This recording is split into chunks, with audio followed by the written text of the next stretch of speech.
Hello, কেমন আছো বলো তোমরা সবাই? আমার নিট বাংলা চ্যানেলে তোমাদের অনেক অনেক ওয়েলকাম। একটা দারুণ জিনিস আজকে শেখাবো।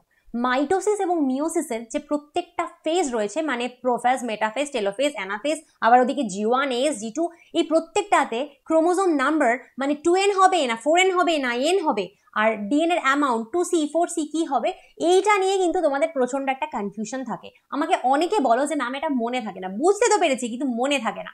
আর এই ধরনের প্রশ্ন নিটে আসার খুব বেশি চান্স আগেও ছিল, এসেছেও এবং ইন ফিউচারও আছে।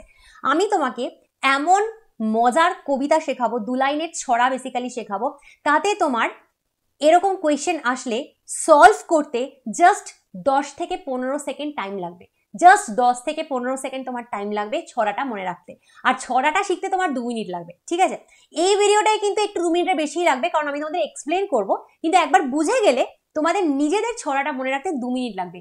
প্রচন্ড খিল্লির কিন্তু মজাদার হতে চলেছে ভিডিওটা, এবং খিল্লির মাধ্যমে যেটা হবে এটা কিন্তু তোমাদের প্রচন্ড উপকার হবে আমার মনে হয়। চ্যানেলটা যদি এখনো সাবস্ক্রাইব না করে থাকো, চট করে চ্যানেলটা আগে সাবস্ক্রাইব করবে। ভিডিওগুলো ভালো লাগলে লাইক কমেন্ট শেয়ার করবে। এরকম ভিডিও আর চাও কিনা সেটা আমাকে অবশ্যই জানাবে। চলো স্টার্ট করা যাক। ওকে, তো এখানে আমি তোমাকে প্রথমে দেখতে পাচ্ছ এটা মাইটোসিসের একটা ছক। মাইটোসিসের G1 phase, S phase, G2 phase, prophase, metaphase, anaphase, telophase এরকম হয়, আর তারপরে দুটো বাচ্চা সেল তৈরি হয়, তারা হচ্ছে ডটার। এবার এখানে এই 2n 2C এই গল্পটা আমাদের মনে রাখতে হবে। তো প্রথমে তোমাকে আমি বলি, সবার ফার্স্ট মাইটোসিস শেখাচ্ছি। ডটার সেলটা কিন্তু কোনো ছড়ার মাধ্যমে মনে রাখার দরকার নেই। ডটার সেলটা কিভাবে মনে রাখবে আমি পরে বলছি। আপাতত আমি G1 থেকে T অবধি কি করে মনে রাখবে সেটুকু বলবো। হ্যাঁ, G1 থেকে টেলোফেজ অবধি, ডটার সেলে আমরা পরে যাব। এবং ছড়াতে যেটা প্রথমে থাকবে সেটা অফকোর্স এন কে নিয়ে থাকবে, আর যেটা পরে থাকবে সেটা সি কে নিয়ে থাকবে। মানে ছড়ার 2 লাইনের প্রথম লাইন হবে এন কে নিয়ে, পরের লাইন হবে সি কে নিয়ে। এবার তোমরা অনেকেই বলবে যে ম্যাম এভাবে এটা মুখস্থ করা ঠিক না। অফকোর্স ঠিক না, এটা কিন্তু বুঝে না পড়লে তুমি সেল ডিভিশনের কোনো আনসার করতে পারবে না। তোমাকে তো সেল ডিভিশন বুঝেই পড়তে হবে, যেভাবে আমি তোমাদেরকে পড়িয়েছি বা পড়িয়ে দেব। কিন্তু এই জিনিসটা না মনে থাকলে পরীক্ষার সময় আনসারটা করতে খুব তাড়াতাড়ি হয়, কারণ তোমার কাছে টাইম কম থাকবে। তো কম টাইমে তুমি যদি ভাবতে বসো, বোঝাটা অ্যাপ্লাই করতে বসো, টাইম অনেক বেশি লাগবে। তাই এটা মনে রাখলে কি হবে, তোমার পরীক্ষার সময় 10 থেকে 15 সেকেন্ডের মধ্যে আনসারটা সলভ হয়ে যাবে। ওকে, আর 2n কি জানো তো? 2n মানে হচ্ছে একটা সেল, আমাদের যে কোনো একটা সেলে 46টা ক্রোমোজোম থাকে, ডিপ্লয়েড থাকে, তাই 2n। তো 2n হচ্ছে ডিপ্লয়েড সেল, আর 2C হচ্ছে ওদের মধ্যে অ্যামাউন্ট অফ ডিএনএ। 46টা ক্রোমোজোমের মধ্যে যে অ্যামাউন্টের ডিএনএ থাকে সেটা হচ্ছে এখানে 2C। বোঝা গেল? এই হলো গল্প। এবার আমরা দেখে নেব আমাদের এখানে ছড়াটা কি আসবে। চল, প্রথম 5-এ 2, শেষের দুটি 4। প্রথম 5-এ 2 মানে G1, S, G2, P, M। প্রথম 5, প্রথম 5-এ 2, শেষের দুটি 4। কারণ আগেই বলেছি ডটার এখন ভাববে না, ডটার আমি পরে শেখাবো। ওকে, তাহলে 2n আর 4n বুঝে গেলে। সবেতেই 4C, প্রথমেরটা ছাড়। আর 4C দেখো সবেতে শুধু ফার্স্টেরটা ছাড়া, ফার্স্টেরটা 2C, বাকি সব 4C। কেমন লাগলো? প্রথম 5-এ 2, শেষের দুটি 4, সবেতেই 4C, প্রথমেরটা ছাড়। একদম ভীষণ ইজি, মনে রাখো খুব সহজ। ঠিক আছে, ওকে। এবার হচ্ছে ডটার কি। দেখো, মাইটোসিস যখন পড়ছো তুমি অফকোর্স জানো যে মাইটোসিসে মাদার সেল আর ডটার সেলে কোনো ডিফারেন্স থাকে না। তো মাদার সেলে যখন 2n 2C হবে, দুটো ডটার সেলেও 2n 2C হবে, তাই না? এটা তো মনে রাখার কোনো কষ্ট নেই, এটা তো ছড়াও তোমাকে পড়তে হবে না, তুমি তো জানোই মাতে যা হবে বাচ্চাতেও তাই হবে। ফাইন, এবারে আমরা যাব মিওসিস। তো মিওসিস 1 আর মিওসিস 2 তুমি জানো দুটো হয়। তো আবার মিওসিস 1-এ তুমি দেখতে পাচ্ছ G1, S, G2, prophase, metaphase, anaphase, telophase, daughter. আবার বলছি ছড়াতে আমরা ডটারকে আনবো না, ডটারকে আমরা পরে দেখবো। আমরা ছড়াতে G1 থেকে T অবধি দেখবো। ছড়ার প্রথম লাইন হবে N কে নিয়ে, পরের লাইন হবে C কে নিয়ে। ওকে, চল। এক মিয়া, এক মিয়া কেন? মিওসিস 1, মিওসিস 1-এর কথা বলছি, তাই এক মিয়া। তুমি জানো মিয়া কারা হয়? তো সেই এক মিয়া কি করেছিল?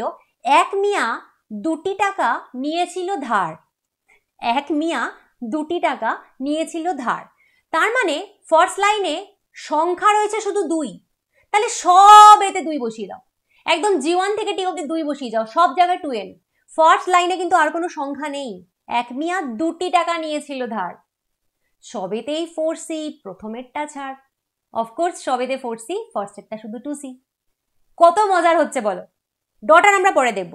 তাহলে এক মিয়া 2 টাকা নিয়েছিল ধার, সবেতেই 4C, প্রথমেরটা ছাড়। আচ্ছা, এরকম ভিডিও আরো চাও কিনা আমাকে বলবে, আমি তাহলে বায়োলজি পুরো তোমাদেরকে এরকম করে মজার ছলে শিখিয়ে দেবো, ঠিক আছে? চলে যাবো আমরা মিওসিস 2 তে। ম্যাম এটা ডটার কি হবে, এটা ডটার কি হবে আমি বলছি। মিওসিস 2 তে যাও। মিওসিস 2 তে তুমি জানো G1, G2 থাকা না। মিওসিস 2 তে শুধু প্রোফেজ, মেটাফেজ, অ্যানাফেজ, টেলোফেজ, ঠিক আছে? ডটার পরে হবে। ওকে, প্রোফেজ থেকে, মেটাফেজ থেকে, অ্যানাফেজ থেকে, টেলোফেজ থেকে কি ছড়া? দেখো, হাফ পচা মাছ, ডাবল আতা, সবাই পাচ্ছে ডাবল ছাতা। এটা কি? প্রফেজের পি থেকে মনে রাখবে পচা, এম থেকে মাছ, এ থেকে আ আর টি থেকে তা। বেসিক্যালি এটা হচ্ছে পিএম এটি হচ্ছে পচা মাছ আর আতা। পচা মাছ, আতা। হাফ পচা মাছ, হাফ, এন হাফ তো হ্যাপ্লয়েড, হ্যাপ্লয়েড হাফ হয় তো, ডিপ্লয়েডের হাফ তো হ্যাপ্লয়েড। তাহলে হাফ পচা মাছ, আর পচা মাছ অফকোর্স তুমি হাফের বেশি খেতে পারবে না, তাই না? ফেলে দেবে তুমি। তাহলে হাফ পচা মাছ। ডাবল আতা, ডাবল কি? ডিপ্লয়েড ডাবল, হ্যাপ্লয়েডের ডাবল হচ্ছে ডিপ্লয়েড, তাই ডাবল আতা। হাফ পচা মাছ, ডাবল আতা, সবাই পাচ্ছে ডাবল ছাতা। সেকেন্ড লাইনটা সি নিয়ে, তো সেকেন্ড লাইনে আমি শুধু ডাবল কথাটা ইউজ করেছি, কোনো অন্য ইউজ নেই, তাহলে সব 2C, 2C, 2C, 2C। Half পচা মাছ, ডাবল আটা, সবাই পাচ্ছে ডাবল ছাতা। হয়ে গেল। এবার আমরা মিওসিস 1 আর মিওসিস 2 এর ডটারকে দেখব। দেখো, মিওসিস 1 এ মাদার সেল ছিল 2N2C, অ্যাকচুয়ালি নর্মাল আমাদের ডিপ্লয়েড সেল যেরকম হয় 2N2C। তুমি জানো যে মিওসিস 2 এর পরে 4টে বাচ্চা সেল তৈরি হয়, এবং 4টে বাচ্চা সেল কিন্তু ক্রোমোজোম নাম্বার হাফ হয়ে যায়, হ্যাপ্লয়েড হয়ে যায়। তার মানে 2N2C যদি ছিল তাহলে NC হবে। কমন ব্যাপার না? 4টে বাচ্চা সেল তৈরি হয় যারা মা সেলের একদম হাফ অ্যামাউন্ট থাকে, হ্যাপ্লয়েড সেল হয়ে যায়। তাহলে মা ছিল 2N2C, অফকোর্স বাচ্চা হবে NC। ডটার হয়ে গেল। এবার হচ্ছে মিওসিস 1 এর ডটার কি? আচ্ছা একটা কথা বলো, মিওসিস 1 এর যারা ডটার তারাই তো মিওসিস 2 তে প্রফেস করতে যাবে, ঠিক তো? মিওসিস 1 এর যারা দুটো বাচ্চা ডটার হয়েছে তারাই তো মিওসিস 2 শুরু করতে যাবে প্রফেস। তাহলে প্রফেসে N2C যেটা রয়েছে ওরাই ডটার N2C, ওরাই হচ্ছে মিওসিস 1 এর ডটার। মিওসিস 1 এর পরে দুটো ডটার সেল তৈরি হয়, তো ওই দুটো ডটার সেল এক একজন হবে N2C, আর সেই এক একজন N2C কিন্তু এখানে প্রফেস শুরু করতে ঢুকেছে। বোঝা গেল? কেমন লাগলো কমেন্ট করে জানাবে। এইসব ছড়া টড়া বানাতে হয় একটু কমেন্ট করে তো বলো যে হ্যাঁ ভালো লাগছে। ওকে, আর আমার পেইড ব্যাচে তুমি যদি এনরোল করতে চাও করতে পারো। অ্যাকচুয়ালি বায়োলজি কিন্তু মজার ছলেই আমরা শিখি, বায়োলজিকে কখনো আমরা টাফ ভাববো না, বায়োলজি ইজ অলওয়েজ ফান। তো নানা রকম সব টেকনিক তো আমি বার করতেই থাকি যাতে তোমাদের ইজি হয়। আচ্ছা, তোমাদের আর কি কি এরকম টেকনিক হলে ভালো হয় সেগুলো আমাকে একটু কমেন্ট করে জানাও, তাহলে আমি সেই ধরনের ভিডিও তোমাদের জন্য করব, ঠিক আছে? তুমি যদি আমার পেইড ব্যাচ এনরোল করতে চাও করতে পারো, আমি আমার পেইড ব্যাচের ডিটেলস চলো তোমাকে দিয়ে দিচ্ছি। তো বেসিক্যালি আমার যে ব্যাচটা চলছে সেখানে খুব সহজ সিস্টেম রয়েছে। কীরকম সিস্টেম? ক্লাস 11-এর তোমরা জানো নিউ সিলেবাস অনুযায়ী ক্লাস 11-এর আমাদের 19টা চ্যাপ্টার রয়েছে, ক্লাস 12-এর আমাদের 13টা চ্যাপ্টার রয়েছে। এই 19টা চ্যাপ্টার আর 13টা চ্যাপ্টারের কমপ্লিট রেকর্ডেড লেকচার্স তুমি আমার কাছে পাবে, কমপ্লিট রেকর্ডেড লেকচার্স। এবং কবে পাবে ম্যাম? একটা একটা করে দেবেন না, ডে 1-এ পেয়ে যাবে। যেদিন তুমি আমার কাছে এনরোল করতে আসবে, আজ হোক কাল হোক পরশু হোক, যেদিন তুমি আমার কাছে এনরোল করতে আসবে সেই দিনই তোমাকে আমি নিটের ফুল সিলেবাস রেকর্ডেড লেকচার্স দিয়ে দেবো। এটাতে তোমার সুবিধে হবে, তুমি তোমার সময় মতন, সুযোগ মতন, টাইম মতন, ইচ্ছে মতন যে কোনো চ্যাপ্টার যে কোনো সময় পড়তে পারছো। তোমার কিন্তু আমার মুখাপেক্ষী হয়ে থাকতে হচ্ছে না যে ম্যাম কবে চ্যাপ্টার 8 পড়াবে, আমার তো সেলটা এখন দরকার, আমার স্কুলে পরীক্ষা রয়েছে, কিন্তু ম্যাম তো পড়ায়নি, ম্যাম কবে পড়াবে কে জানি। দরকার নেই, আমি তো তোমাকে সব দিয়ে দেবো। তোমার যখন ইচ্ছা, যেভাবে ইচ্ছা তুমি লেকচার শোনো। এবং রেকর্ডেড লেকচারের একটা খুব বড় বেনিফিট হচ্ছে এখানে তোমার সাথে আর 5 জন নেই, তারা বোকা বোকা প্রশ্ন করছে, তোমার টাইম ওয়েস্ট হচ্ছে, এরকম ব্যাপার নেই। ম্যাম পড়াতে পড়াতে ফালতু কথা হেজাচ্ছে, তার টাইম নেই। একদম কংক্রিট লেকচার, নিটের জন্য সিরিয়াস লেকচার, রেকর্ডেড লেকচার তুমি তোমার ইচ্ছে মতন যখন খুশি শোনো। এছাড়া তুমি কি পাবে? এই টোটাল সিলেবাসের নিউ সিলেবাস অনুযায়ী টোটাল এনসিইআরটি থেকে করা নোটস পাবে। মানে 19টা আর 13টা চ্যাপ্টারের সমস্ত নোটসও তুমি সেই প্রথম দিনই পেয়ে যাবে, যেদিন এনরোল করবে সেদিনই পেয়ে যাবে। এবং এই notes totally English totally Bangla দুটো মিডিয়ামের বাচ্চাদের জন্যই হয়। এছাড়া তুমি যদি মনে করো যে তুমি এই নোটস বা লেকচারের ডেমো চাও, যে আমার ব্যাচে এনরোল করার আগে তুমি একটু দেখতে চাও যে সেগুলো কীরকম হয়, নোটসটা কেমন হয়, লেকচারগুলো কেমন হয়, সেটাও তুমি পেয়ে যেতে পারো এনরোল করার আগে, মানে পেমেন্ট করার আগেই তুমি ডেমো নিয়ে নিজেই দেখতে পারো। আচ্ছা, এইবার বলবো হচ্ছে chapter wise MCQ practice. This is very important. MCQ practice না করে কিন্তু নিট পাওয়া যাবে না।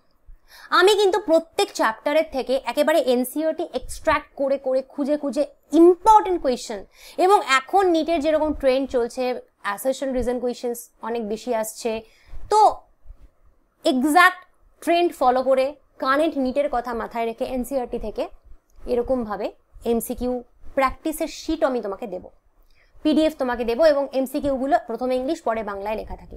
এটাও তুমি পাবে সেই প্রথম দিনই যেদিন তুমি আমার কাছে এনরোল করছো, মানে ওই ক্লাস 11-এর 19টা, ক্লাস 12-এর 13টা চ্যাপ্টারের কমপ্লিট এমসিকিউ এর পিডিএফও তুমি পেয়ে যাবে। এছাড়া চ্যাপ্টার ওয়াইজ উইকলি টেস্ট হয় আমার কাছে, প্রতি মাসে 3টে করে টেস্ট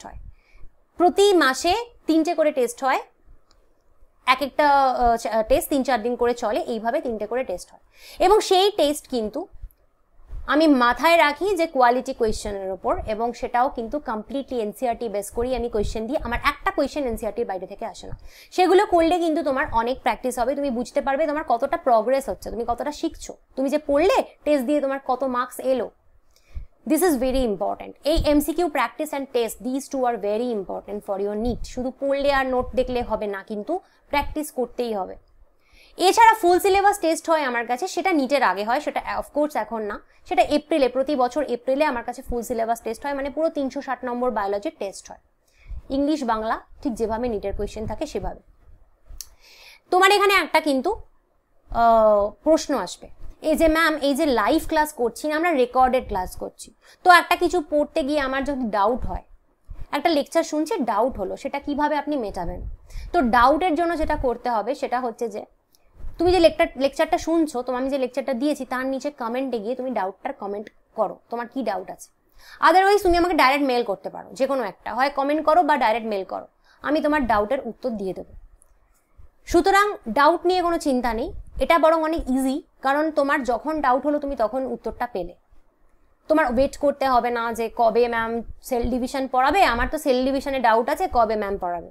না, তোমার আজকে সেল ডিভিশন তুমি আমার কাছ থেকে দেখতে গিয়ে তোমার কিছু প্রশ্ন হলো, তুমি আজকেই আমায় কমেন্ট করো, আমি উত্তর দিয়ে দেবো।